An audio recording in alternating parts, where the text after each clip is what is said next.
Hi, I'm Haley and welcome back to my channel. Thank you so much for joining me today. I'm super excited because today I'm doing a video of all of the pans in my makeup collection. So if you are part of the panning community, I'm sure you've seen videos like this before. I really enjoy watching them because I love seeing people's favorite makeup, the makeup they reach for over and over again, the things that they've had in their collection that have survived declutters, moves, all of those things. It kind of just shows what you love, what you reach for, and that's what I want to do today. I have a pile of palettes and also some face products here that I'm going to go through and show you all the pans in my collection. So if you'd like to see all of those juicy pans, keep on watching.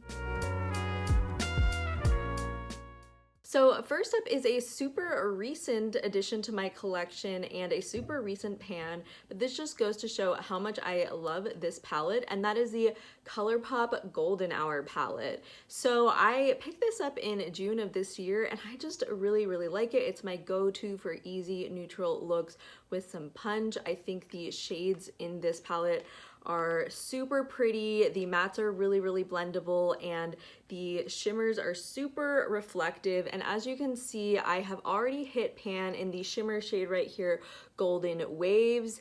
This is so pretty. I feel like this can save any look. So if I'm doing a neutral look and I'm not loving how it's turning out, maybe I just want to boost the shimmer, boost the reflectivity, things like that. I know this can fix that problem and I know I can always rely on the shade. And as you can see, I have hit pan. Really love this. It is just super impactful and pretty, and I know that I will definitely widen this pan sometime soon. I also really love the other shimmers in this palette, like LA Sunset is super pretty, for example. So like I said, this is one of the newer palettes in my collection, but I'm really loving it. And then next up I have the Glamlite and Mikayla palette. So I actually barely knew who Mikayla was when I bought this, and I got it at Marshall's, I believe, and it was my first Glamlite palette. It kind of introduced me to the world of Glamlite, and I absolutely love their formula, especially the formula in this palette. So as you can see, this is a huge palette right here, and I think I have not had this for that long. It hasn't been out for like more than 3 years, I'm pretty sure, but I've already hit pan on the shade Stunnin' right here, which is a perfect name because I am so obsessed with this color. You'll see in some of the other eyeshadow pans, but I absolutely love green, and I really love this super beautiful, impactful, and really reflective sort of olive green right here. It goes so well with this matte loop, and it's just so pretty. I feel like it's the perfect brat summer / brat fall look, and it's just like absolutely gorgeous. These pans are pretty shallow as far as I can tell from hitting pan in this one, so I know that I will have more pans in this palette sometime soon. And then next up I have another influencer collab palette, and that is the Sea Talk palette. That was a collab between Oden's Eye and Lauren May Beauty here on YouTube. I love the color story of this palette. The formula is very squishy, almost like a ColourPop Super Shock shadow, and very movable, so it's really easy to create a large dent and hit pan. So you can see I have a pan in mermaid scale. It's kind of hard to see the actual bottom of the pan, but I definitely guarantee a pan has been hit in this shade. It is a very pretty sort of aquamarine shade, and I love these blue looks right here. Again, you'll see in another palette, I love this sort of sapphire blue look, and I love pairing this aquamarine shade with that, as well as this iridescent shell shade down here, which is a interesting like duochromy blue and pink, is very close to hitting pan as well.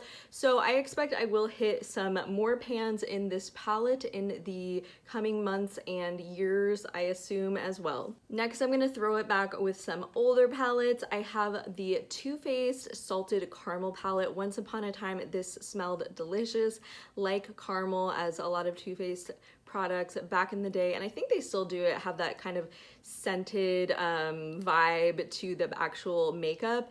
And this one was so pretty, is still so pretty. The shadows are not as impactful as they used to be, so I do want to work on panning this at some point, like over the next year or so, at least, so I can get as much love on this palette before like moving it out of my collection. You'll see I do have pan, pretty big pan too, in the shade right here, Toffee. I feel like this is not toffee to me. It is a pink with a gold shift, but this is my go-to pink for the longest time. Like I said about one of the other shades, if I was ever doing a pink look and I felt like I needed to like save it by throwing a shimmer that I know and love like right on top, this is the one I would go to. Really love it, and super happy to have, you know, used so much of it up. And then I also have two palettes from a brand that is no longer in business, and that is from Musée Beauty. Later they changed their name to Kailav Beauty, but this was a really cool indie brand that had super reflective, impactful shimmers like I love, but they were all the palettes were themed around classic artwork, and I absolutely love the theming. I think these are so pretty. And this was sort of my gateway drug into some of the more indie style eyeshadows. I'll talk about the Honoré palette first, but this is so pretty. I love this Fragonard painting. It's so fun, and I love the color story on here as well. And as you can see, I have huge enormous pan in the shade Garden right here. I love this sort of emerald green, sort of, actually I would call it an alphaba green, but I love this color. It's really been one of my go-tos when I do colorful looks. Love green, love this shadow. I would love to completely pan the shadow before saying goodbye to this eyeshadow. Some of the other shades are no longer as impactful as they once were, and the mattes are kind of hard to blend at this point, but really love this green eyeshadow right here, and hope to use it up before saying goodbye to this palette. And then what I see as sort of a companion palette to the Honoré palette is the Van Gogh palette. You can see this is Starry Night right here. Love this one as well. And this is also a really beautiful color story with names that correspond to Van Gogh, which I think is so great. And as you can see, I have a huge pan in the shade Irises up here, obviously a nod to the Van Gogh iris painting, and I just really love this shade. It's so beautiful. I really love these kind of gemstone, jewel tone shades with the shimmers that are like super impactful and reflective. Really one of my favorite styles of eyeshadow, but doing a blue look, I love blue eyeshadow. I know it's not for everyone, but this is really one of my go-tos. And again, just like with the Garden shade in the other palette, I would love to fully use this up before decluttering these from my collection. So this may be a future project pan challenge for me, but I love both of these palettes, even though they're kind of like hanging on for dear life, and I love using them kind of together as companion palettes, and I just think they're so pretty. And then last up for eyeshadow, if you have seen my project pan, I think this will not be a surprise to you, but this is a Too Faced Natural Lust palette. This is a quite old palette in my collection, and as you can see, I have so many pans. So I've used up fully in this palette 1, 2, 3, 4 shades, and then this one is actually a spoiler because I'm not technically working on this in my project pan. It's kind of like a bonus full pan, but yeah, this one is fully gone now. So 4 shades fully panned, and then 1, 2, 3, 4, 5, 6, 7, 8, 9, 10, 11, 12, 13, 14, 15? Yeah, 15 eyeshadows with pan in them. That is so crazy. I don't know if I'll ever be able to do anything like this again, but this took many years of dedicated hard work.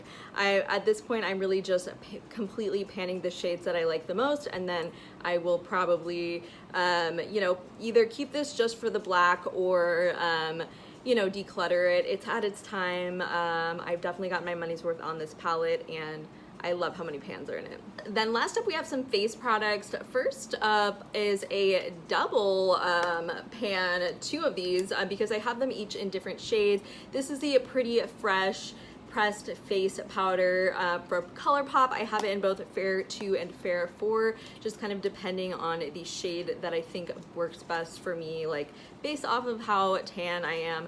As you can see, they both have pretty generous pan.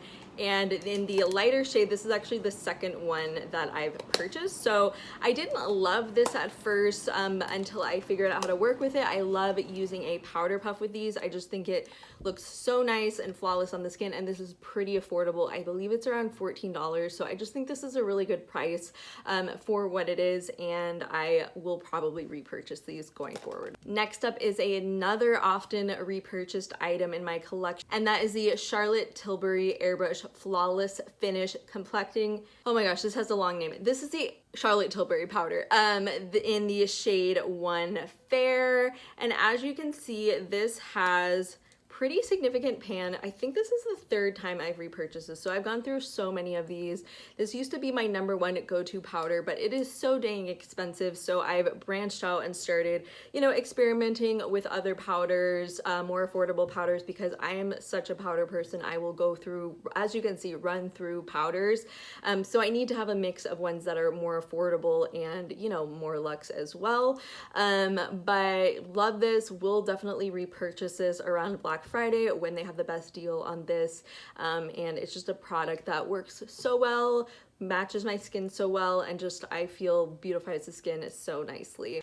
And then last pan in my collection, again, if you've been watching my project pan, you will recognize this item, but that is my Nars matte bronzer in Vallarta. So this is pretty dang good. This took so many uses to get to this point. I've had this for so long, and it wasn't until I made concerted effort in my project pan that I was able to hit pan at all, and now we have a pretty decent sized pan, I think.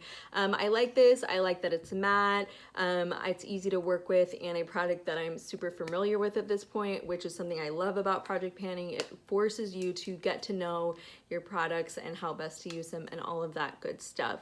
So those are all the pans in my collection. Are you a panner? How many pans do you currently have? Do you do project panning? Let me know. I would love to know your thoughts in the comments down below. And as always, thank you so much for watching, and have a great rest of your day.